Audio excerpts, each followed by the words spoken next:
एका दाट जंगलात गोलू नावाचा एक छोटा नटखट हत्ती राहत होता. गोलू खूप गोड होता, पण थोडासा खोडकरही. तो कधी पाण्यात उड्या मारायचा, तर कधी झाडांची पानं हलवून सगळ्यांना चकित करायचा. त्याच जंगलात एका झाडावर चिंकी नावाची लहानशी चिमणी राहायची. ती रोज सकाळी गोड गाणं गायची.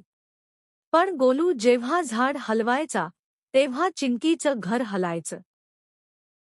एक दिवस चिंकी रागावून म्हणाली, गोलू, असं रोज झाड हलवू नकोस. माझं घर पडेल. गोलू थोडा लाजला. तो म्हणाला, माफ कर चिंकी, मला फक्त मजा करायची होती. तेवढ्यात जोराचा वारा सुटला. चिंकीचं छोटंसं घर खाली पडायला लागलं. गोलूने पटकन आपली सोंड पुढे केली आणि चिंकीचं घर वाचवलं. चिंकी आनंदाने म्हणाली, धन्यवाद गोलू. तू खूप चांगला मित्र आहेस. त्या दिवसापासून गोलू नटखट राहिला. पण तो नेहमी सगळ्यांचा विचार करू लागला. शिकवण: मजा करताना इतरांच्या भावना लक्षात घ्यायला हव्यात. खरी मैत्री म्हणजे काळजी आणि मदत.